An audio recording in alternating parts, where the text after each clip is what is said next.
आज हम आपके लिए लेकर आए हैं सत्यजीत राय की कहानी कैलाश चौधरी का पत्थर।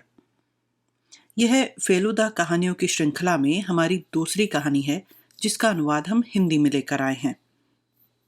1967 में यह कहानी बांग्ला में प्रकाशित हुई थी।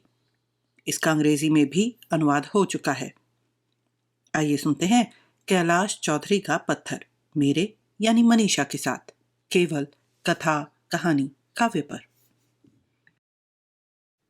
देख तो कार्ड कैसा छपा है। फेलुदा ने अपनी मनी बैग से एक विजिटिंग कार्ड निकालकर मुझे देखने के लिए दिया। देखा, उस पर अंग्रेजी में छपा है, प्रदीप सी मिटर, प्राइवेट इन्वेस्टिगेटर।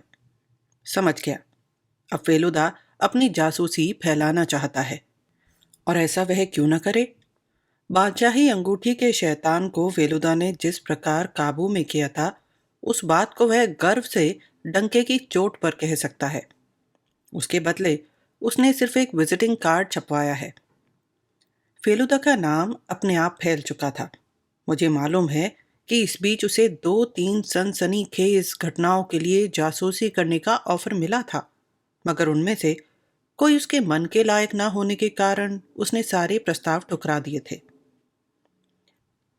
फेलुदा ने कार्ड को बैग के अंदर रख लिया, फिर अपने पांव को मेज पर फैला कर कहा, बड़े दिनों की छुट्टियों में थोड़ा दिमागी काम करना पड़ेगा। मैंने कहा, क्या कोई नया रहस्य तुम्हारे हाथ लगा है? फेलुदा की बातें सुनकर मैं भीषण उत्तेजना महसूस कर रहा था, पर बाहरी तौर पर मैंने इसे जाहिर नहीं होने दिया। फेलुदा ने अपने पैंट की बगल वाली जेब से एक डिब्बा निकाला और उसे थोड़ी सी मद्रासी सुपारी निकालकर मुंह के अंदर डालते हुए कहा, लगता है तुम बड़े ही उत्तेजित हो उठे हो। हैं? यह बात फेलुदा की समझ में कैसे आ गई? फेलुदा ने खुद ही मेरे सवाल का जवाब दिया। तू सोच रहा है कि मैं कैसे समझ गया? आदमी चाहे अपने मनोभावों को छिपाने की लाख चेष्टा क्यों ना करे, अपने बाहरी छोटे से छोटे हाव भाव के कारण भी वह पकड़ में आ जाता है। जब मैंने वह बात तुझसे कही थी, तू एक उबासी लेने जा रहा था, लेकिन मेरी बातें सुनकर तूने अपना मुंह थोड़ा सा खोलकर ही बंद कर दिया। तू अगर मेरी बातें सुनकर उत्तेजित नहीं हुआ होता, तो फिर तो स्वाभाविक तौर से हर उबासी लेता, बीच में ही ना रुकता। फेलुदा के इस तरह के कारनामे सचमुच मुझे हैरत में डाल देते हैं। उनका कहना था, अगर पर्यवेक्षण की क्षमता ना हो तो जासूस बनना कोई मायने नहीं रखता। इस मामले में जो दो टूक बातें कहनी चाहिए, शर्लक होम्स कह गया है। हमारा काम इतना ही है कि हम उसका अनुसरण करें। मैंने पूछा, किस काम के चलते तुम्हें दिमागी मशक्कत करनी पड़ेगी, यही बताओ। फेलुदा ने कहा, तूने कैलाश चौधरी का नाम सुना है? श्यामपुकुर के कैलाश चौधरी का? नहीं, मैंने नहीं सुना है। कलकत्ते में इतने इतने नामी आदमी हैं, उनमें से कितनों का नाम मैंने सुना है, और अभी मेरी उम्र 16 वर्ष ही है। फेलुदा ने सिगरेट जलाकर कहा, वे राजशाही के नामी जमींदार थे। कलकत्ते में उनका अपना मकान है। जब पाकिस्तान बना वे यहाँ चले आए। कैलाश बाबू वकालती करते हैं। इसके अलावा शिकारी होने के नाते उन्होंने नाम कमाया है। शिकार से संबंधित 2 पुस्तकें भी लिखी हैं। यही कुछ दिन पहले की बात है। जल्दापाड़ा के रिजर्व फॉरेस्ट में एक हाथी पागल होकर उधम मचा रहा था। वे वहां गए और उसे मार आए। अखबारों में उनका नाम छपा था। मगर तुम्हें दिमागी मशक्कत क्यों करनी पड़ रही है? उनके जीवन में कोई रहस्य है क्या? फेलुदा ने कोई जवाब न देकर अपने कोट के बुक पॉकेट से एक चिट्ठी निकाली और मेरी तरफ बढ़ा दिया। पढ़कर देख ले। मैंने चिट्ठी को खोलकर देखा। उसमें लिखा था, सेवा में श्री प्रदोष चंद्र मित्र महोदय, अमृत बाजार पत्रिका में आपका विज्ञापन देखकर मैंने तय किया कि आपको चिट्ठी लिखूं। आप उपयुक्त पते पर आकर मुझसे मिलने का कष्ट करें तो आभारी होऊंगा। मिलने पर ही कारण बताऊंगा। मैं यह पत्र आपको एक्सप्रेस डिलीवरी से भेज रहा हूं, अतः यह आपको कल ही मिल जाएगा। मैं परसों यानी शनिवार को 10 बजे आपकी प्रतीक्षा करूंगा। भवदीय कैलाश चंद्र चौधरी। चिट्ठी पढ़ने के बाद मैं बोला, शनिवार 10 बजे का मतलब है आज ही, और 1 घंटे के बाद। फेलुदा ने कहा। देख रहा हूं तुझ में इम्प्रूवमेंट हो रहा है। तारीख तुझे ठीक से याद रहती है? इस बीच मेरे मन में एक संदेह पैदा हो चुका है। मैंने पूछा, तुम्हें ही बुलाया है तो ऐसे में और कोई दूसरा तुम्हारे साथ? फेलुदा ने चिट्ठी मेरे हाथ से लेकर उसे सावधानी से मोड़ा और उसके बाद जेब में रखता हुआ बोला, क्योंकि तेरी उम्र कम है इसीलिए तुझे साथ ले जा सकता हूँ, क्योंकि वे तुझे बड़े बूढ़े के तौर पर नहीं लेंगे और तेरे सामने बोलने में उन्हें आपत्ति नहीं होगी। और अगर वे आपत्ति करें तो तू बगल के कमरे में मेरा इंतजार करना। उस बीच हम बातचीत खत्म कर लेंगे। मेरा कलेजा धड़धड़ाने लगा है। सोच रहा था छुट्टियों में क्या करूं। अब लगता है छुट्टियां मजे में गुजर जाएंगी।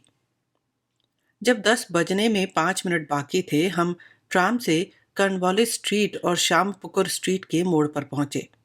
रास्ते में फेलुदा एक बार ट्राम से नीचे उतरा था और उसने दास गुप्त एंड कंपनी से कैलाश चौधरी द्वारा लिखी गई शिकार की पुस्तक खरीद ली थी।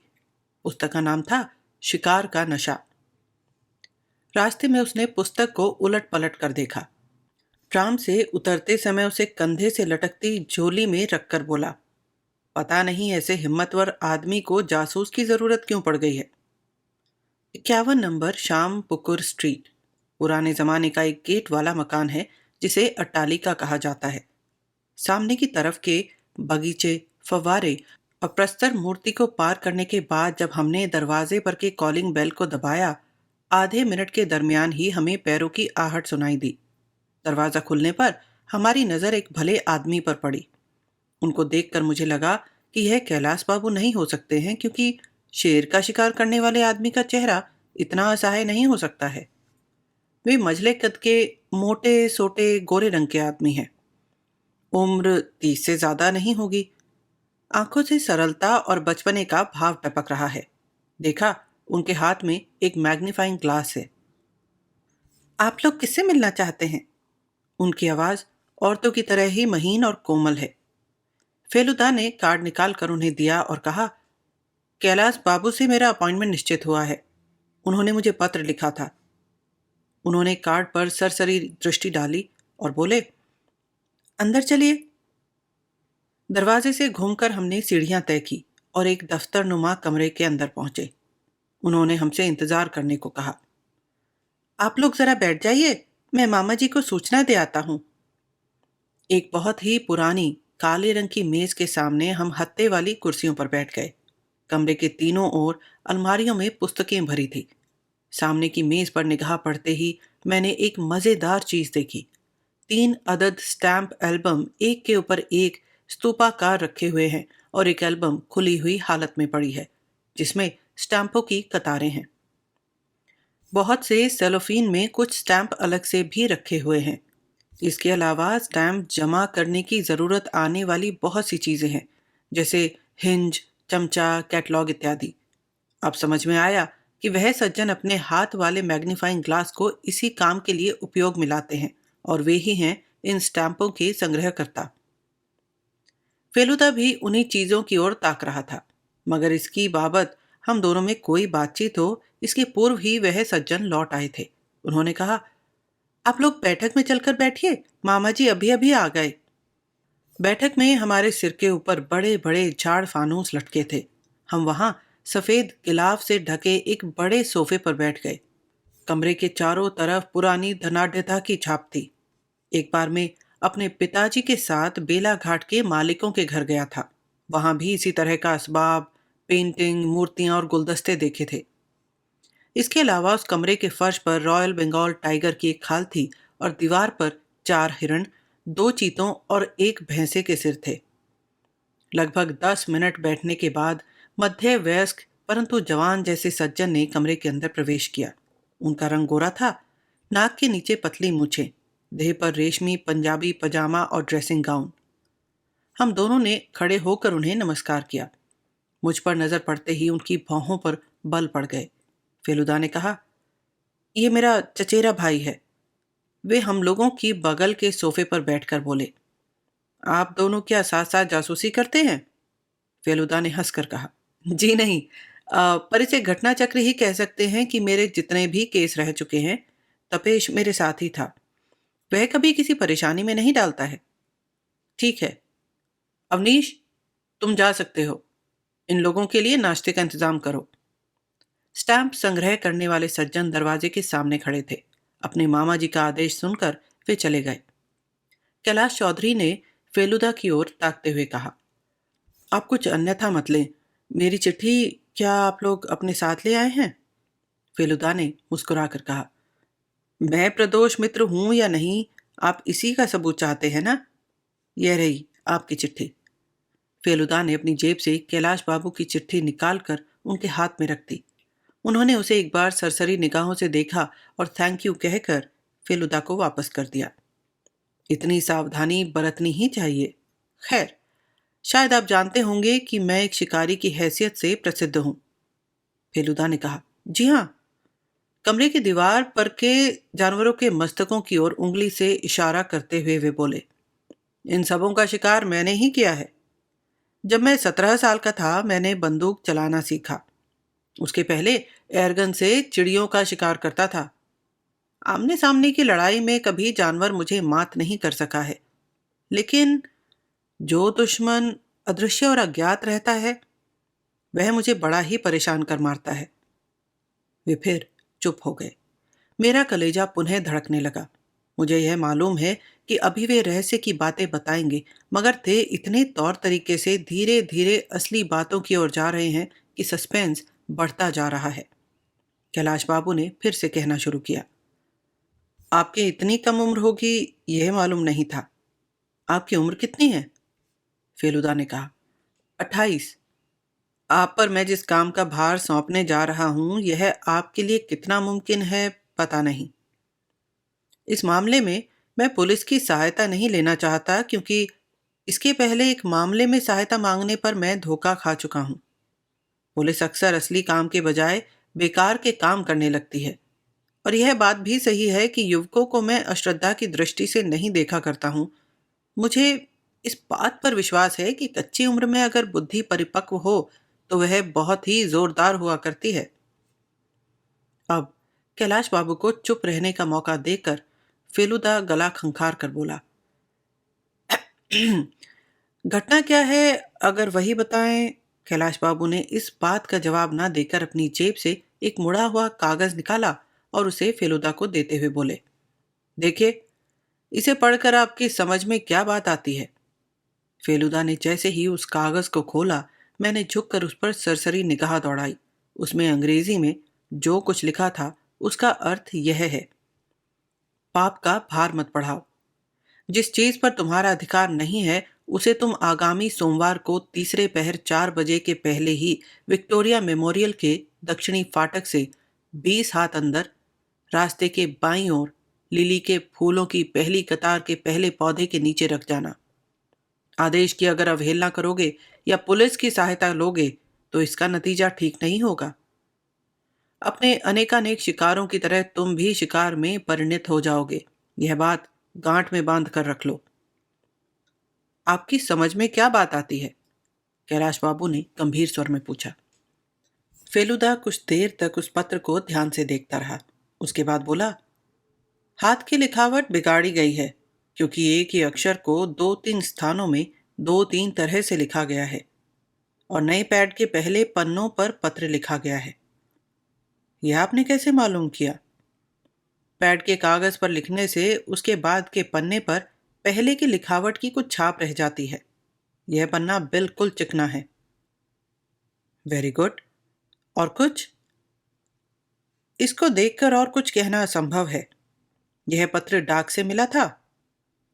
हाँ, पार्क स्ट्रीट के डाकघर की मुहर लगी है। यह पत्र मुझे 3 दिन पहले मिला है।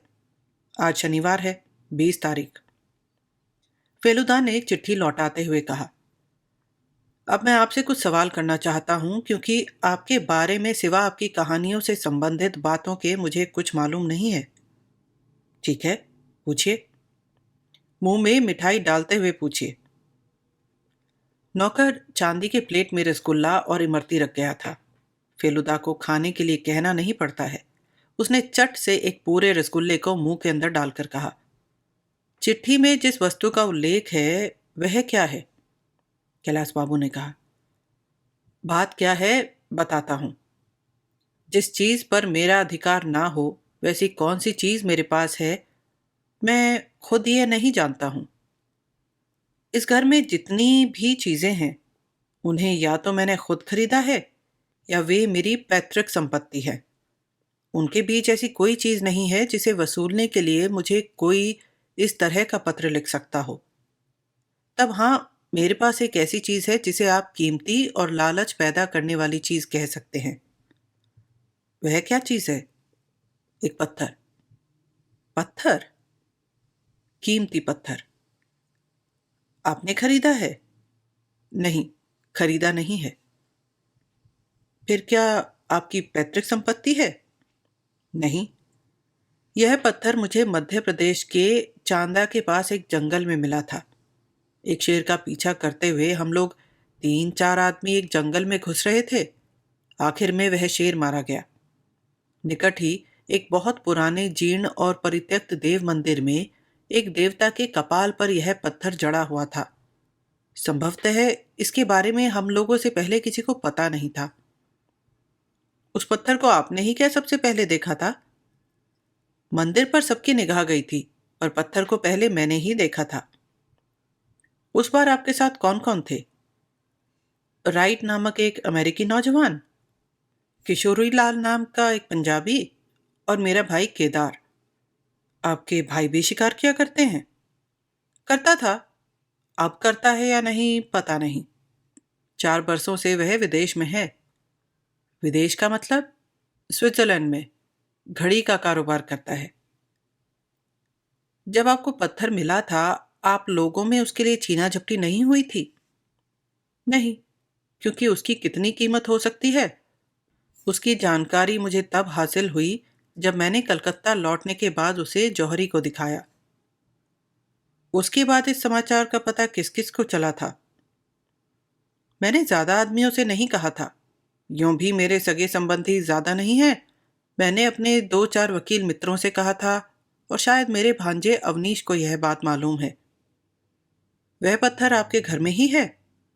हाँ, मेरे कमरे में ही है।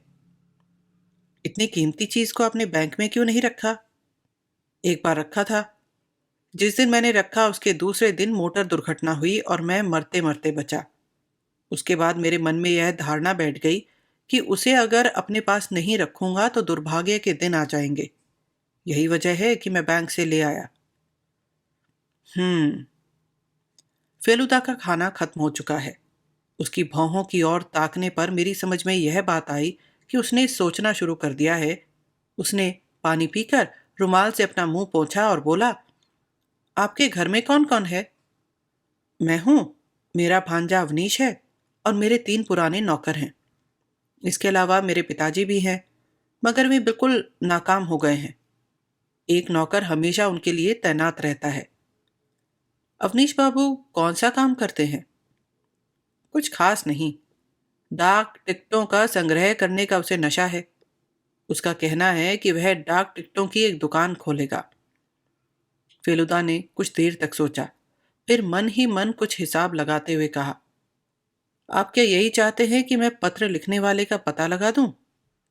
कैलाश बाबू जोर से हंस पड़े और उसके बाद बोले, आप समझ ही सकते हैं कि इस उम्र में किसी को इस तरह की अशांति कहीं अच्छी लग सकती है। और न केवल चिट्ठी लिखी है बल्कि कल रात टेलीफोन भी किया था। अंग्रेजी में उसी बात को दोहरा गया। उसकी आवाज पहचान में नहीं आई। जानते हैं क्या कहा? अगर मैं निर्धारित स्थान में निर्धारित अवधि के बीच उस चीज को नहीं रखाऊंगा तो वह मेरे घर पर आकर मुझे घायल कर जाएगा। फिर भी मैं इस पत्थर को अपने से अलग करने के लिए राजी नहीं हूं। इसके अलावा उस व्यक्ति का पत्थर पर कोई न्याय संगत अधिकार भी नहीं है। हालांकि वह मुझे धमका रहा है। इससे यह बात समझ में आती है कि वह कोई बदनाम आदमी है, अतः उसे सजा मिलनी ही चाहिए। यह कैसे हो सकता है, इसी पर आप सोच कर तय करें। उपाय तो एक ही है। 22 तारीख को शाम के वक्त विक्टोरिया मेमोरियल के पास छिपकर बैठे रहना। उसे आना ही है। वह खुद नहीं भी आ सकता है। उसे कोई हानि नहीं होने जा रही है। जो भी आकर लिली के पौधे के पास चक्कर काटे, वह अगर असली आदमी न भी हो तो उसे पकड़ने में असली आदमी के बारे में पता चलना मुश्किल नहीं है। मगर आप असली बात समझ नहीं रहे हैं। वह खतरनाक आदमी भी हो सकता है। जब वह देखेगा कि लिली के पौधे के नीचे पत्थर नहीं है, तब वह क्या रुख अख्तियार करेगा कहा नहीं जा सकता। उसके बजाय 22 तारीख के पहले यानी आज या कल के बीच अगर यह मालूम हो जाए कि वह आदमी कौन है तो बहुत ही अच्छा रहे। इस चिट्ठी और कल के उस टेलीफोन से कोई निष्कर्ष नहीं निकाला जा सकता है। फेलुदा ने सोफे से उठकर टहलना शुरू कर दिया। वो बोले, चिट्ठी में लिखा है जासूस की सहायता लेने से उसका नतीजा भला नहीं होगा। चाहे मैं कुछ करूं या ना करूं, मगर आपने क्योंकि मुझे बुलाया है इसीलिए आप पर विपत्ति आने की आशंका है। आप बल्कि इस पर सोचकर देखें कि आपको हमारी सहायता चाहिए या नहीं। सर्दी रहने के बावजूद कैलाश बाबू ने अपने माथे पर छलक आए पसीने की बूंदों को पोंछा और बोले, आपको और आपके भाई को देखकर कोई यह नहीं सोचेगा कि आप लोगों का जासूसी से कोई रिश्ता है। यही एक सुविधा है। चाहे लोगों को आपका नाम मालूम हो, पर वे क्या आपके चेहरे से परिचित हैं? ऐसा लगता नहीं है। इसीलिए उस मामले में मुझे कोई डर नहीं है। अगर आप राजी हैं तो इस काम को स्वीकार लें। मैं आपको उचित मेहनताना दूंगा। Thank you. तब हाँ, जाने के पहले एक बार उस पत्थर को देखना चाहता हूँ। जरूर जरूर। कैलाश बाबू का पत्थर उनके शयन कक्ष की अलमारी में रहता है। हम लोगों ने उनके पीछे पीछे चलकर पत्थर की बनी सीढ़ियां तय की और 2 मंजिले पर पहुंचे। सीढ़ियां एक लंबे अंधेरे बरामदे में जाकर खत्म हुई हैं। उसके दोनों ओर पंक्तिबद्ध लगभग 10-12 कमरे हैं। बहुत से कमरों में ताले लगे हैं। चारों तरफ एक निस्तब्धता रेंग रही है। वहां किसी आदमी के न रहने के कारण थोड़ी सी आवाज होती है तो उसकी प्रतिध्वनि गूंजने लगती है। बरामदे के अंतिम हिस्से पर दाहिनी तरफ का जो कमरा है वह कैलाश बाबू का शयन कक्ष है। हम लोग जब बरामदे के बीचों बीच पहुंचे, देखा बगल के कमरे का दरवाजा अधखुला है और उसके अंदर से एक बहुत ही बूढ़ा आदमी गर्दन बढ़ाए मटमैली आंखों से हमारी ओर ताक रहा है। उसे देखते ही मुझ में एक भय समा गया। कैलाश बाबू बोले, आप ही मेरे पिताजी हैं। उनका दिमाग ठीक नहीं है। हर वक्त इधर उधर से झांकते रहते हैं। जब हम उनके निकट पहुंचे, बूढ़े की आंखों पर दृष्टि जाते ही मेरा खून पानी हो गया।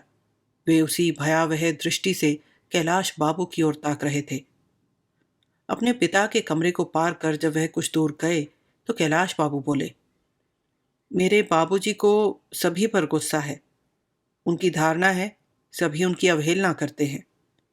दरअसल उनकी देखरेख में किसी प्रकार की त्रुटि नहीं बरती जाती है। कैलाश बाबू के कमरे में एक ऊंचा जैसा पलंग देखा।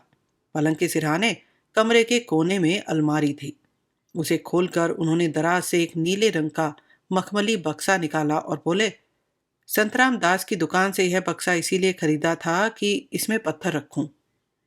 बक्सा खोलकर उससे नील और हरे रंग से मिला जुला लीची के आकार का एक झिलमिलाता पत्थर निकालकर फेलुदा के हाथ में दिया और बोले, इसे ब्लू बेरिल कहते हैं। ब्राजील देश में मिलता है। हिंदुस्तान में यह काफी तादाद में नहीं है। कम से कम इतने बड़े आकार के काफी तादाद में नहीं मिलते, यह मैं निसंदेह कह सकता हूं। फेलुदा ने पत्थर को हाथ में लेकर उलट पुलट कर देखा और वापस कर दिया। कैलाश बाबू ने अपनी जेब से मनी बैग निकाला।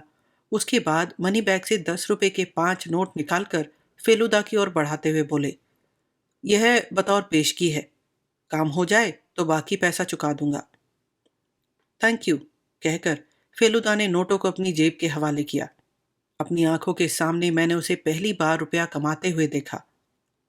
सीढ़ियों के नीचे उतरते वक्त फेलुदा बोला, आपको वह चिट्ठी मुझे सौंपनी होगी।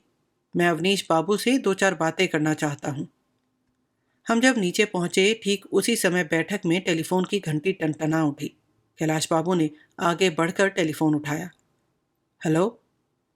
उसके बाद कोई शब्द सुनाई नहीं पड़ा। हम ज्यों ही बैठक के अंदर पहुंचे, कैलाश बाबू को बुझे हुए चेहरे में पाया। उन्होंने टेलीफोन रखकर कहा, वही आदमी फिर धमकियां दे रहा था। क्या कह रहा था? अब किसी तरह का संदेह नहीं रहने दिया। इसका मतलब? कहा, मैं क्या चाहता हूं शायद समझ ही रहे होंगे। चांदा के जंगल के मंदिर में जो चीज मिली थी वही चाहता हूं। और क्या कहा? और कुछ भी नहीं। आवाज पहचान में आई? नहीं। तब हाँ, इतना कह सकता हूं कि आवाज सुनने में अच्छी नहीं लगती है। आप बल्कि एक बार और इस पर सोचकर देखें। फेलुदा ने मुस्कुराकर कहा, मैंने सोच लिया है। कैलाश बाबू से अलग होकर जब हम अवनीश बाबू के कमरे में गए, उन्हें मेज पर रखी किसी वस्तु को मैग्नीफाइंग ग्लास से मनोयोग पूर्वक परीक्षा करते हुए पाया। हम लोग जैसे ही अंदर गए, वे मेज पर हाथ रखकर खड़े हो गए। आइए आइए, फेलुदा ने कहा, आप डाक टिकटों के बड़े ही शौकीन मालूम होते हैं। अवनीश बाबू की आंखों में एक चमक तैरने लगी। जी हाँ, मुझे बस इसी का नशा है। कह सकते हैं यही मेरा ध्यान योग तप है। आप किसी खास देश को लेकर स्पेशलाइज कर रहे हैं या तमाम दुनिया की टिकटें जमा करते रहते हैं? पहले तमाम दुनिया की टिकटें जमा किया करता था, मगर कुछ दिनों से हिंदुस्तान की टिकटों पर स्पेशलाइज कर रहा हूँ। हमारे इस मकान के दफ्तर में इतनी आश्चर्यजनक और पुरानी टिकटें हैं कि कह नहीं सकता। इतना जरूर है कि ज्यादातर हिंदुस्तान की हैं। पिछले 2 महीनों से हजारों पुरानी चिट्ठियों के बंडलों की छानबीन करके मैंने टिकटें जमा की हैं। कुछ अच्छी चीजें मिली हैं। अच्छी? वे कुर्सी छोड़कर खड़े हो गए। आपको बताऊं तो बात आपकी समझ में आएगी। आपको इस चीज में दिलचस्पी है? फेलुदा ने मुस्कुराकर कहा, किसी खास उम्र में सभी का ध्यान झुकाव रहता है। कीप ऑफ गुड होप की एक पेनी, मॉरिशस की 2 पेनी और ब्रिटिश गायना की सन 1856 की विख्यात टिकटों को पाने का सपना मैं भी देख चुका हूँ। 10 वर्ष पहले उन चीजों की कीमत लगभग लाख रुपए थी। अब और भी ज्यादा हो गई है। अवनीश बाबू उत्तेजित होकर करीब करीब उछल पड़े। फिर साहब, आपकी समझ में बात आ जाएगी। आपको दिखाता हूं, देखिए। उन्होंने अपने हाथ के नीचे से एक छोटा सा रंगीन कागज निकालकर फेलुदा को दिया। देखा, लिफाफे से अलग की हुई एक टिकट है जिसका रंग करीब करीब उड़ चुका है। आपने क्या देखा? अवनीश बाबू ने पूछा।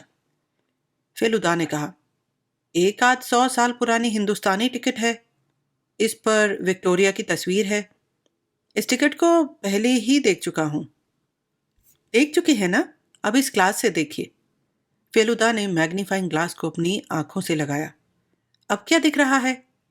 उनकी आवाज में दबी उत्तेजना का भाव था। इसमें छपाई की गलती है। Exactly exactly! अंग्रेजी से जो पोस्टेज शब्द लिखा है उसमें जी की जगह सी छप गया है। अवनीश बाबू ने अपनी टिकट वापस लेते हुए कहा, इसके परिणाम स्वरूप इसकी कीमत कितनी ठहरती है जानते हैं? कितनी? 20,000 रुपया। क्या कह रहे हैं आप? मैंने विलायत से पत्राचार कर पता लगाया है। स्टैम्प के कैटलॉग में इस गलती का उल्लेख नहीं है। मैंने ही पहले पहले से ढूंढ कर निकाला है। फेलुदा ने कहा, बधाई हो, मगर आपसे टिकट के अलावा दूसरे मुद्दे पर भी बातचीत करना चाहता था। कहिए। आपके मामा जी कैलाश बाबू, उनके पास एक कीमती पत्थर है। यह बात आप जानते हैं? अवनीश बाबू कुछ सेकंडों तक जैसे सोचते रहे। उसके बाद बोले, अम, हाँ हाँ, सुना था। कीमती है या नहीं यह नहीं जानता। तब हाँ, एक बार उन्होंने कहा था कि लकी पत्थर है। आप अन्यथा ना लें। मेरे दिमाग में अभी डाक की टिकटों के अलावा और कुछ नहीं है। आप इस मकान में कितने दिनों से रह रहे हैं? जब से मेरे पिताजी का देहांत हुआ है तभी से। लगभग 5 वर्षों से। मामा से आपका मनमुटाव तो नहीं है? आप किस मामा जी की बाबत कह रहे हैं? मेरे एक मामा जी तो विदेश में हैं। मैं कैलाश बाबू की बाबत कह रहा था। ओह, वे बड़े ही भले आदमी हैं। तब हाँ, तब क्या? अवनीश बाबू की भौहों पर बल पड़ गए। कई दिनों से? किसी कारणवश वे कुछ और ही तरह के दिख रहे हैं। कब से? 2-3 दिनों से। कल मैंने उनसे इस स्टैम्प के बारे में कहा था। उन्होंने सुनकर भी जैसे नहीं सुना। हालांकि उन्हें इसमें यूं भी दिलचस्पी नहीं है। इसके अलावा उनकी बहुत सारी आदतें बदलती जा रही हैं। मिसाल के तौर पर, जैसे आमतौर पर वे सवेरे जगकर बगीचे में घूमा फिरा करते हैं। पिछले 2 दिन से ऐसा नहीं किया। देर से सोकर उठे। शायद रात में देर तक जगते रहे। इसके कारण का पता चला है? हाँ, मैं तो एक मंजिल में ही सोया करता हूँ। मेरे कमरे के ऊपर जो कमरा है वह मामा जी का है। आधी रात के समय चहलकदमी करने की आवाज सुनी थी। उनके गले की आवाज भी सुनाई पड़ी थी। बहुत ही जोर से बोल रहे थे। लगा झगड़ रहे हैं। किससे? शायद नाना जी से। नाना जी के अलावा और हो ही कौन सकता है। सीढ़ियां उतरने चढ़ने की आवाज भी सुनी थी। एक दिन संदेह हुआ तो मैं जीने तक गया। देखा, मामा जी छत से 2 मंजिले पर उतरे। उनके हाथ में बंदूक थी। तब कितना बज रहा होगा? रात के 2 बज रहे होंगे। छत पर क्या है? कुछ भी नहीं, सिर्फ एक कमरा है। उसमें कुछ पुरानी चिट्ठियां थी जिन्हें मैंने 1 आध महीने पहले निकाल लिया है। फेलुदा उठकर खड़ा हो गया। समझ गया अब उसे कुछ भी नहीं पूछना है। अवनीश बाबू ने पूछा, आपने यह सब मुझसे क्यों पूछा? फेलुदा ने मुस्कुराकर कहा, आपके मामा जी किसी कारणवश थोड़ा बहुत बेचैन हैं। मगर आप उसके बारे में चिंता ना करें। आप अपने स्टैम्प का धंधा लेकर ही व्यस्त रहा करें। इधर की झंझटें चुक जाएं तो एक दिन आकर आपके स्टैम्पों का संग्रह देख जाऊंगा। कैलाश बाबू से मिलकर फेलुदा ने कहा, आपको पूरा पूरा भरोसा नहीं दे पा रहा हूं, फिर भी इतना अवश्य कहना चाहता हूं कि अपनी चिंता मुझ पर छोड़ दें। रात में सोने की कोशिश करें। जरूरी हो तो नींद की दवा भी ले सकते हैं। कृपया छत पर मत जाया करें। इस मोहल्ले में तमाम मकान आपस में इतने सटे सटे हैं कि अगर आपका दुश्मन किसी निकट के मकान में आकर डेरा डाल ले तो आप पर मुसीबत आ सकती है।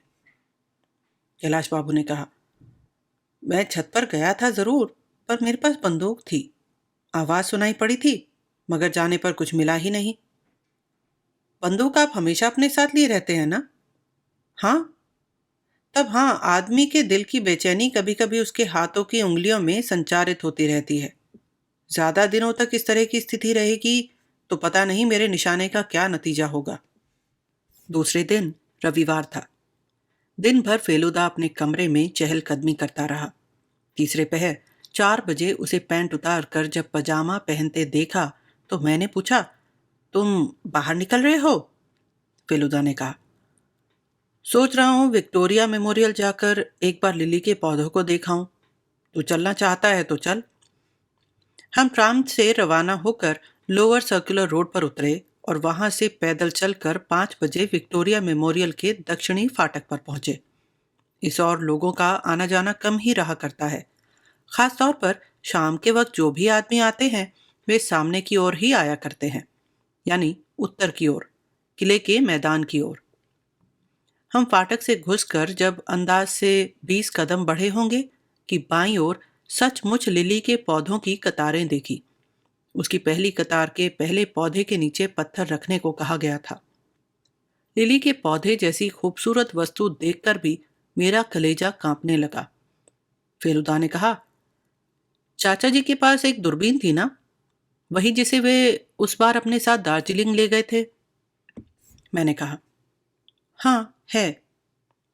हम 15 मिनट तक विक्टोरिया मेमोरियल में चहलकदमी करते रहे।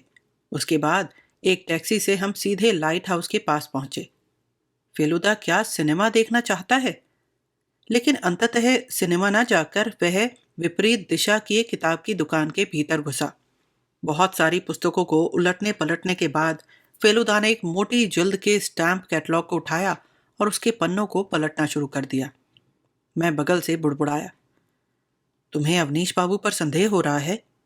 फेलुदा ने कहा, जो आदमी स्टैम्प का इतना शौकीन हो उसे कुछ बाहरी पैसा मिल जाए तो उसके लिए यह बात सुविधाजनक होती है। मैंने कहा, मगर हम जब 2 मंजिले से उतरकर एक मंजिल पर आए थे उस समय टेलीफोन आया। निश्चय ही अविनाश बाबू ने नहीं किया था। नहीं, मुसलंदपुर के आदित्य नारायण सिंह ने उस वक्त टेलीफोन किया था। मैं समझ गया कि अभी फेलुदा मजाक के मूड में है। उससे अब इस मुद्दे पर बातचीत नहीं की जा सकती है। जब हम वापस आए रात के 8 बज चुके थे। फेलुदा ने कोट उतारकर बिस्तरे पर फेंक दिया और बोला, मैं तब तक हाथ मुंह धो रहा हूं, तो इस बीच कैलाश बाबू का टेलीफोन नंबर खोज कर निकाल ले। मैं डायरेक्टरी हाथ में थामे ज्यों ही टेलीफोन के सामने जाकर बैठा, फोन क्रिंग क्रिंग आवाज कर उठा और मैं चिढ़ उठा। फोन मुझे ही उठाना पड़ेगा। मैंने रिसीवर उठाया। हेलो, आप कौन हैं? यह किस तरह की आवाज है? मैं इस आवाज से परिचित नहीं हूं। मैंने कहा, आप किससे बात करना चाहते हैं? कर्कश और गंभीर स्वर में उत्तर मिला, बालक होकर भी जासूस के साथ चक्कर क्यों लगाया करते हो? तुम्हें प्राणों का भय नहीं है? मैं फेलुदा का नाम पुकारकर उसे पुकारना चाहता था, परंतु मेरे गले से आवाज नहीं निकली।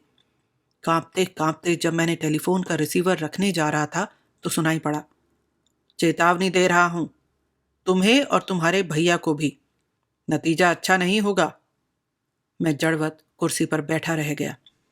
फेलुदा ने बाथरूम से निकलकर कहा, यह क्या? इस तरह चेहरे पर हवाइयां क्यों उड़ रही हैं? किसका फोन आया था? मैंने किसी तरह फेलुदा को उस घटना से अवगत कराया। देखा वह भी गंभीर हो गया।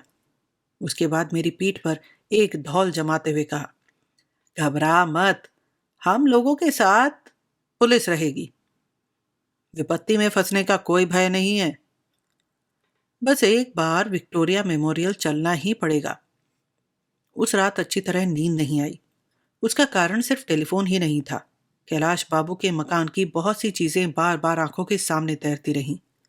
लोहे की रेलिंग लगी हुई छत तक जाने वाली सीढ़ियां, 2 मंजिले का संगमरमर का अंधेरा और लंबा बरामदा और कमरे की फांक से बाहर आता हुआ कैलाश बाबू के पिता का चेहरा। उन्हें किसी चीज की आवाज सुनाई पड़ी थी। सोने के लिए जाने से पहले फेलुदा ने मुझसे एक बात कही थी, जानता है तोपसा, जो लोग चिट्ठियों और टेलीफोनों से धमकियां दिया करते हैं वे अक्सर डरपोक हुआ करते हैं। संभवतः उसकी इन बातों की वजह से ही मेरी आंखों में नींद उतर आई। दूसरे दिन सवेरे फेलुदा ने कैलाश बाबू को फोन करके कहा कि वे अपने घर पर निश्चिंतता के साथ रहें। करने को जो कुछ है वह फेलुदा ही करेगा। विक्टोरिया मेमोरियल कब चलोगे? मैंने पूछा।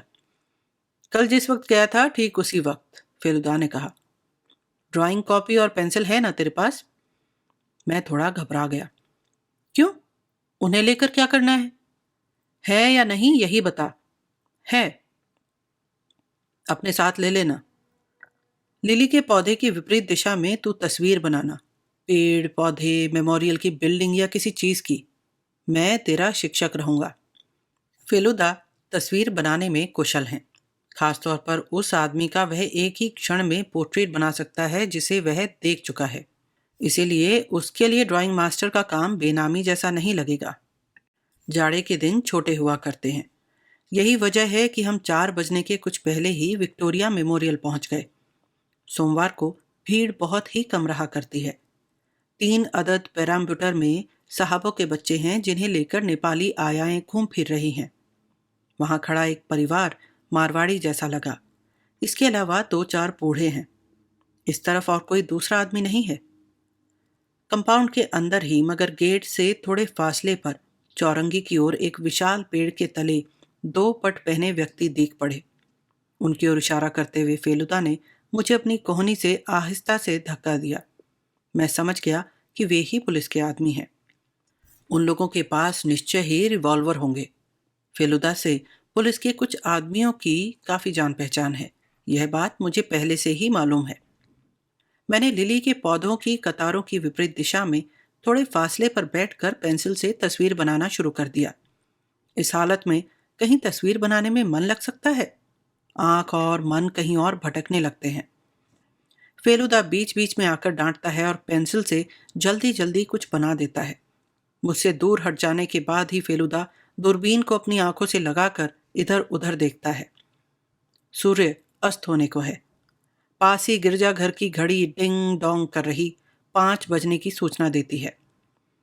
लोगों की भीड़ कम होती जा रही है क्योंकि थोड़ी देर बाद ही ठंड पड़ने लगेगी। मारवाड़ी परिवार एक बड़ी गाड़ी पर सवार होकर चला जा रहा है। लोअर सर्कुलर रोड की तरफ से दफ्तर लौटने वाली गाड़ियों की भीड़ की शुरुआत हो गई है। बार बार हॉर्न की आवाज कानों में पड़ रही है। फेलुदा मेरे पास आता है और घास पर बैठना चाहता है, मगर वह बैठता नहीं है। उसकी आंखें विक्टोरिया मेमोरियल की ओर हैं। मैं भी उस ओर देखता हूँ, मगर फाटक के बाहर सड़क के किनारे भूरे रंग की चादर ओढ़े एक व्यक्ति के अलावा और कोई नहीं दिखता है। फेलुदा अपनी आंखों में दूरबीन लगाकर कुछ देर तक इधर उधर देखता है। उसके बाद दूरबीन मेरे हाथ में थमा कर कहता है, देख, उस चादरधारी व्यक्ति को। हम्म। आंखों में दूरबीन लगाते ही वह आदमी जैसे 10 हाथ की दूरी पर चला आता है। मैं चौंक कर कहता हूं, यह क्या, कैलाश बाबू खुद आकर खड़े हैं? हाँ, चल, वह जरूर ही हम लोगों को खोजने के लिए आए हैं। मगर हम रवाना हों कि इससे पहले ही उन्होंने चलना शुरू कर दिया। फाटक के बाहर आने पर कैलाश बाबू नहीं दिख पड़े। फेलुदा ने कहा, चल, शाम को चलें। लगता है कैलाश बाबू की नज़र हम लोगों पर नहीं पड़ी। हमें ना पाकर वे जरूर ही चिंता में पड़ गए होंगे। अगर टैक्सी मिल जाती तो हम टैक्सी पर ही चलते, किंतु ऑफिस टाइम में इसकी संभावना नहीं रहती है, इसलिए हम ट्राम पकड़ने के लिए चौरंगी की ओर रवाना हुए। सड़कों पर एक एक कर गाड़ियों की कई कतारें चल रही हैं। जब हम कैलकाटा क्लब के निकट पहुंचे, अचानक एक कांड हो गया, जिसके बारे में सोचने पर अब भी मेरा पसीना छूटने लगता है। बिना कुछ कहे सुने फेलुदा ने मुझे एक धक्का मारकर सड़क के किनारे फेंक दिया और साथ ही साथ वह खुद भी उछल पड़ा। दूसरे ही क्षण तीव्र गति में जाती हुई एक गाड़ी तीखी आवाज करती हुई हम लोगों को छूती हुई निकल गई। व्हाट द डेविल, फेलुदा ने कहा, गाड़ी का नंबर। किंतु अब उसका उपाय नहीं था। शाम के अंधेरे में और गाड़ियों की भीड़ में वह गाड़ी खो चुकी है। मेरे हाथ की कॉपी और पेंसिल कहाँ फेंक गई है इसका कोई पता नहीं। हमने उन चीज़ों की तलाश में वक्त नहीं गंवाया। मैं यह अच्छी तरह समझ रहा था कि यदि ठीक समय पर फेलुदा की समझ में यह बात ना आती तो हम निश्चय ही उस गाड़ी के पहियों से कुचल जाते। ट्राम में फेलुदा रास्ते भर गंभीर बैठा रहा। जब हम कैलाश बाबू के घर पहुंचे, सीधे उनकी बैठक में चले गए और फेलुदा ने सोफे पर बैठे कैलाश बाबू से पहला सवाल किया, आपकी नज़र हम लोगों पर नहीं पड़ी थी? वे सकपका जैसे गए। बोले, आप लोगों को किस जगह नहीं देख सका था? आप क्या कह रहे हैं? आप विक्टोरिया मेमोरियल नहीं गए थे? मैं? यह क्या? मैं तो अब तक अपने शयन कक्ष में बिस्तर पर पड़ा चिंता से छटपटा रहा था। अभी अभी नीचे आया हूं। फिर क्या आपका कोई जुड़वा भाई है? कैलाश बाबू अवाक जैसे हो गए। उसके बाद बोले, आपको यह बात मैंने उस दिन नहीं बताई थी? कौन सी बात? केदार के बारे में। केदार मेरा जुड़वा भाई है। फेलुदा सोफे पर बैठ गया। कैलाश बाबू का चेहरा उतरा हुआ था। वे थरथराती आवाज में बोले, आपकी नजर केदार पर पड़ी थी? वह वहां था? सिवा उनके और कोई हो ही नहीं सकता। सर्वनाश! क्यों? केदार बाबू का क्या उस पत्थर पर कोई अधिकार था? कैलाश बाबू का चेहरा एकाएक बुझ गया। सोफे के हत्थे पर अपना सिर टिकाकर उन्होंने लंबी सांस ली और बोले, था था केदार की ही नजर सबसे पहले पत्थर पर पड़ी थी। मैंने मंदिर को देखा था, मगर देव मूर्ति के कपाल पर पत्थर की पहले पहल केदार ने ही देखा था। उसके बाद? उसके बाद और क्या? एक तरह से डरा धमकाकर ही मैंने पत्थर ले लिया था। इतना जरूर ही मुझे मालूम था, वह पत्थर अगर मेरे पास रहेगा तो बचा रहेगा। केदार लेगा तो उसे बेच डालेगा और पैसे फूंक डालेगा। और वह इतना कीमती है, यह बात भले ही मुझे मालूम हो गई है, पर केदार नहीं जानता है। सच कहने में हर्ज ही क्या। केदार जब विदेश चला गया तो मेरे मन में निश्चिंतता का भाव पैदा हो गया था, मगर वहां रहकर हो सकता है उसे कोई खास सुविधा नहीं हुई और यही वजह है कि लौट आया है। हो सकता है वह पत्थर को बेचकर कुछ नया कारोबार करना चाहता हो। फेलुदा कुछ देर चुप रहा। उसके बाद बोला, अब वे क्या कर सकते हैं यह आप बता सकते हैं? कैलाश बाबू ने कहा, पता नहीं। तब हाँ, उसे एक बार मेरे सामने आना ही है। मैं चूंकि घर से निकला नहीं हूं और न ही लिली के पौधे के तले पत्थर रखाया हूं, ऐसी हालत में वह आएगा ही नहीं। उसकी कोई ज़रूरत नहीं पड़ेगी। वह मुझे बगैर बातचीत करने का मौका दिए कुछ करेगा ऐसा नहीं लगता। और अगर वह बातचीत करने को आएगा ही तो सोचता हूं पत्थर उसे दे दूं। मैं सचमुच आपका कृतज्ञ हूं। आप बिल भेज दीजिएगा, मैं चेक दे दूंगा। आप क्या कहना चाहते हैं? मैं यहां रहकर कोई इंतजाम करूं? फेलुदा ने कहा। जीवन खतरे के लिए ही हुआ करता है। पीछे से एक गाड़ी आकर एक तरह से हमें खत्म ही कर गई थी। मेरी कोहनी जरा छिल गई थी। मैं अब तक उसे हाथ से ढककर रखने की कोशिश कर रहा था, लेकिन मैं जब कुर्सी से उठने लगा फेलुदा की नजर उस पर पड़ गई। यह क्या है जी? तेरे हाथ में खून देख रहा हूं। उसके बाद वह कैलाश बाबू की ओर मुड़कर बोला, आपके घर में डेटॉल या आयोडीन है? इस तरह के जख्म जल्दी सेप्टिक में बदल जाते हैं। कैलाश बाबू ने घबरा कर कहा, इस कलकत्ते की सड़कों की बुरी हालत हो गई है। अवनीश से दरियाफ्त करता हूं।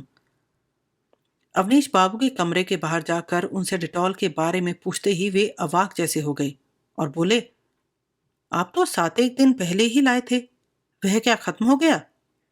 कैलाश बाबू ने सक पकाते हुए कहा, ओह, बात तो सही है। लो, मुझे याद ही नहीं था। मेरा दिमाग काम नहीं करता है। डिटॉल लगाकर जब मैं कैलाश बाबू के मकान के बाहर आया तो देखा फेलुदा कर्नवालिस स्ट्रीट के ट्राम की ओर जाने की बजाय विपरीत दिशा की ओर जा रहा है। मैं कुछ पूछूं कि इससे पहले ही वह बोल पड़ा, गणपति दास से एक बार टेस्ट मैच की टिकट के बारे में कहा हूं। जब इतना नजदीक पहुंच चुका हूं। कैलाश बाबू के मकान के 2 मकान बाद ही गणपति चैटर्जी का मकान है। मैंने उसका नाम फेलुदा से सुना है, पर उन्हें देखने का सौभाग्य अब तक मुझे प्राप्त नहीं हुआ था। सड़क के किनारे ही मकान है। दरवाजे को खटखटाते ही बनियान के ऊपर पुलोवर पहने एक मोटे से सज्जन ने दरवाजा खोला। अरे फेलू मास्टर, क्या खबर? एक खबर आपको मालूम ही है। वह तो समझ रहा हूं, मगर तुम अगर सशरीर आकर तकाजे न करते तो भी तुम्हारा काम बन जाता। तुम्हारा अनुरोध कहीं भूल सकता हूं। जब मैंने कह दिया है कि दूंगा तो दूंगा ही। आने का अवश्य ही एक दूसरा कारण है। सुनने में आया है तुम्हारी छत के ऊपर से उत्तरी कलकत्ता का एक बहुत ही अच्छा परिदृश्य दिखता है। एक फिल्म कंपनी के लिए उसे देखना चाहता हूं। बेझिझक सीढ़ी से ऊपर चले जाओ, मैं यहां चाय का इंतजाम करता हूं। 4 मंजिले की छत पर चढ़कर पूरब की ओर देखते ही कैलाश बाबू का मकान दिख पड़ा। 1 मंजिले के बगीचे से छत तक साफ साफ दिख रहा है। 2 मंजिले के कमरे में रोशनी जल रही है और उसके अंदर एक आदमी खटफट आवाज करता हुआ इधर उधर चहलकदमी कर रहा है। मैं समझ गया कि वे कैलाश बाबू के पिताजी हैं। छत के ऊपर छोटा सा वही कमरा है। कमरे की खिड़की वाली दीवार दिख रही है। दरवाजा संभवतः विपरीत दिशा में है। 2 मंजिले पर एक बत्ती जल उठी। समझ गया कि जीने की बत्ती है। फेलुदा ने अपनी आंखों में दूरबीन लगाई। एक आदमी सीढ़ियां चढ़ रहा है। कौन है? कैलाश बाबू। वे कुछ देर तक खड़े रहते हैं, फिर फर्श पर बैठ जाते हैं। कुछ देर बाद कैलाश बाबू कमरे की बत्ती बुझा देते हैं और नीचे की ओर चले जाते हैं। फेलुदा ने इतना ही कहा, गड़बड़ है, गड़बड़। फेलुदा जब ऐसी स्थिति में रहते हैं तो मुझे हिम्मत नहीं होती कि उनसे ज्यादा बातचीत करूं। और और वक्त चिंता में रहने पर वह चहलकदमी करते रहते हैं, लेकिन आज उन्हें बिस्तर पर लेटे छत की ओर ताकते हुए पाया। रात 9:30 बजे वह अपनी नोटबुक में कुछ लिखता रहा। यह सब वह अंग्रेजी में लिख रहा था, परंतु उसके अक्षर ग्रीक के होने के कारण मैं कुछ समझ नहीं पाया। मेरी समझ में इतनी ही बात आई कि कैलाश बाबू के मना करने के बावजूद वह पत्थर के संबंध में अपना काम चालू रखे हुए हैं। सोने में देर हो गई थी, अतः सुबह मेरी आंखें नहीं खुली। जब फेलुदा ने ठेल ठेल कर जगाया तो मेरी नींद दूर हुई। ए तोपसा, उठ उठ, शाम पुकुर चलना है। क्यों? मैंने फोन किया था, किसी ने उठाया नहीं। लगता है कोई गड़बड़ी हुई है। 10 मिनटों के अंदर ही तैयार होकर हम टैक्सी से शामपुकुर की ओर रवाना हो गए। गाड़ी में फेलुदा ने इतना ही कहा, कितना विचित्र आदमी है। यदि थोड़ी देर पहले बात समझ में आ जाती तो गड़बड़ी की कोई संभावना नहीं थी। कैलाश बाबू के घर पहुंचने के बाद फेलुदा बिना घंटी बजाए अंदर चला गया। यह हमारा सौभाग्य ही था कि दरवाजे खुले हुए थे। सीढ़ियां चढ़कर जब हम अवनीश बाबू के कमरे के सामने पहुंचे तो हमारी आंखें पथरा गई।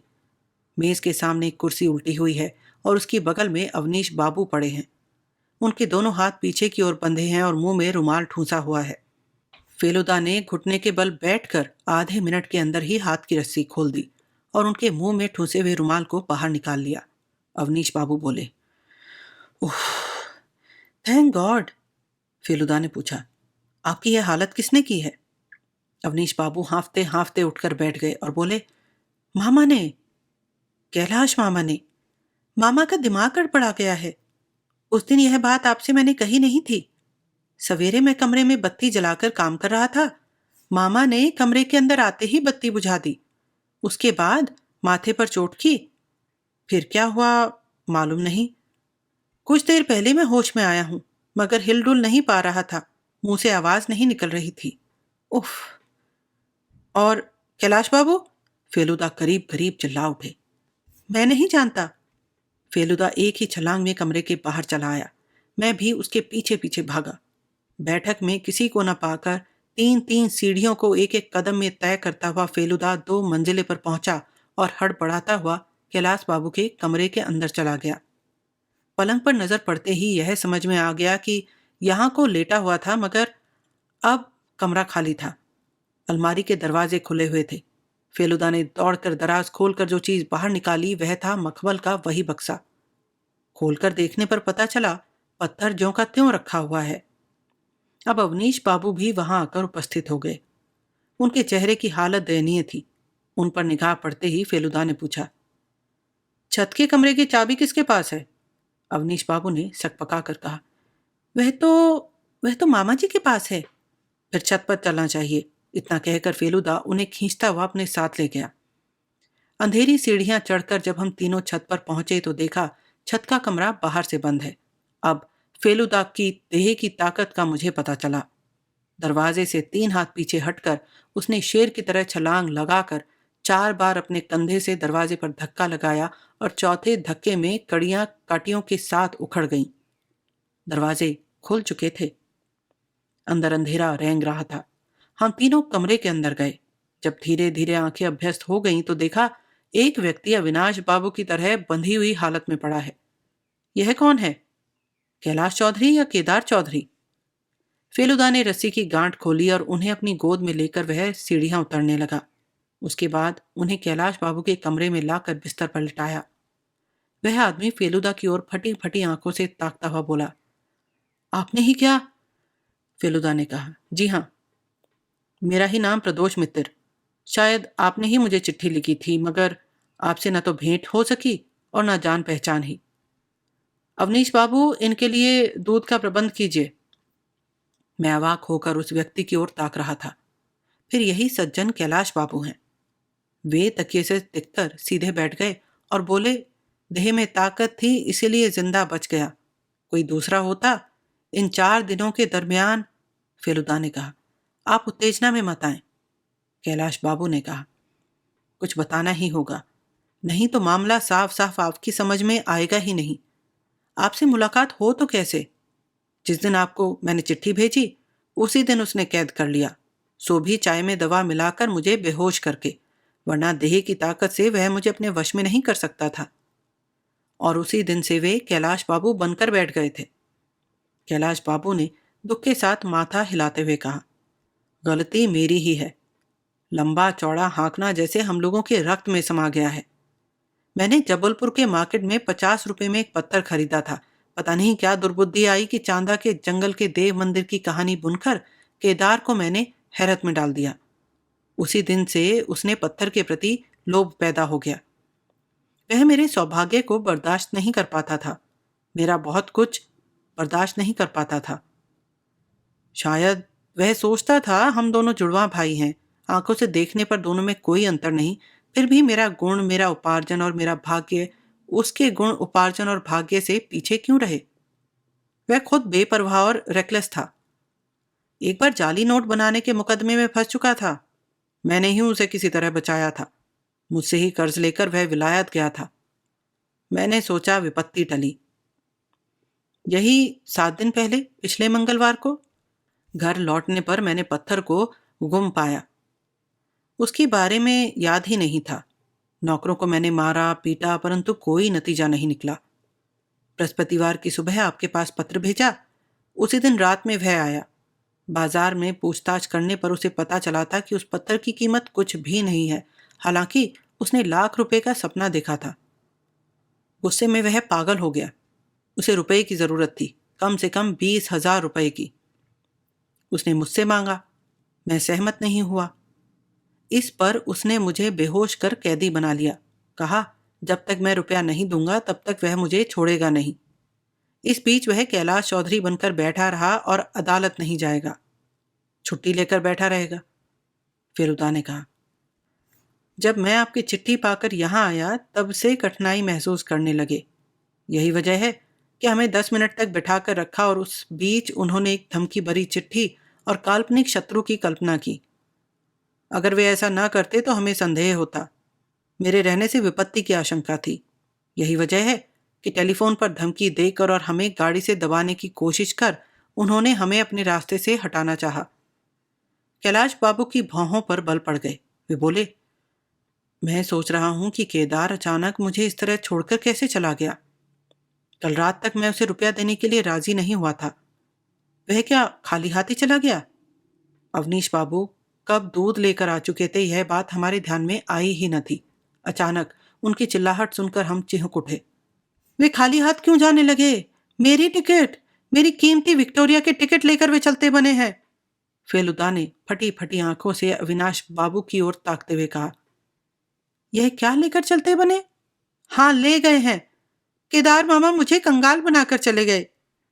आपने उस टिकट की कीमत कितनी बताई थी? 20,000। मगर? फेलुदा ने अवनीश बाबू की ओर झुककर धीमे स्वर में कहा, कैटलॉग जो बताता है उसके अनुसार कीमत 50 रुपए से अधिक नहीं है। अवनीश बाबू का चेहरा एकाएक लटक गया। फेलुदा ने कहा, आप में भी चौधरी वंश का रक्त है ना? आप भी शायद बात को बढ़ा चढ़ा कर कहना पसंद करते हैं। अवनीश बाबू का चेहरा बच्चे के चेहरे जैसा रुआंसा हो गया। बोले, कहिए क्या करूं? 3 वर्षों तक 4,000 गर्द से भरी चिट्ठियों को उलटने पलटने के बाद भी एक अच्छी टिकट नहीं मिली। इसीलिए ना, झूठ कहकर लोगों को हैरत में डालने से थोड़ा बहुत आनंद मिलता है। फेलुदा ने ठहाका लगाते हुए अवनीश बाबू की पीठ पर एक धौल जमाया और कहा, परवाह नहीं, अपने केदार मामा को जो चकाया है उस पर सोचते ही आपको आनंद मिलेगा। खैर, अब दमदम हवाई अड्डे पर जरा फोन करके देखूं, यह अंदाज करके कि केदार बाबू भागेंगे एयर इंडिया को। जब मैंने फोन किया तो पता चला आज ही के लिए उन्होंने बुकिंग कराई है। क्योंकि वहां पुलिस रहेगी, अतः भागने का कोई उपाय नहीं है। सौभाग्य कहिए कि तपेश की कोहनी छिल गई थी। डिटॉल से संबंधित बातों के कारण ही मुझे उन पर पहले पहल संदेह हुआ था। केदार बाबू की गिरफ्तारी में कोई परेशानी नहीं हुई थी। अवनीश बाबू को भी उनकी 50 रुपए की टिकट वापस मिल गई थी। फेलुदा को जितना पैसा मिला उससे हम लोगों ने 3 दिन तक रेस्टोरेंट में खाना खाया और 2 सिनेमा देखे। फिर भी उनकी जेब में कुछ रुपए रह ही गए। आज तीसरे पहर घर पर हम चाय पीने बैठे तो मैंने फेलुदा से कहा, मैंने सोचकर एक चीज ढूंढ निकाली है, वह ठीक है या नहीं बतलाओगे? तूने क्या सोचा है? मुझे लगता है कैलाश बाबू के पिताजी की समझ में यह बात आ गई थी कि केदार बाबू कैलाश बाबू बनकर बैठ गए हैं और यही वजह है कि वे उनकी ओर इस तरह घूर रहे थे। पिता निश्चय ही अपने जुड़वा लड़के के बारे में उनके बीच के अंतर को समझ जाता है ना यह बात? इस मामले में अगर ऐसी बात ना भी हो तो कोई बात नहीं, मगर तुम्हारा और मेरा विचार ठीक ही है। इस वजह से मैं तुम्हें सम्मानित करने जा रहा हूं। यह कहकर फेलुदा ने मेरे प्लेट में से एक जलेबी उठाकर अपने मुंह के अंदर डाल ली।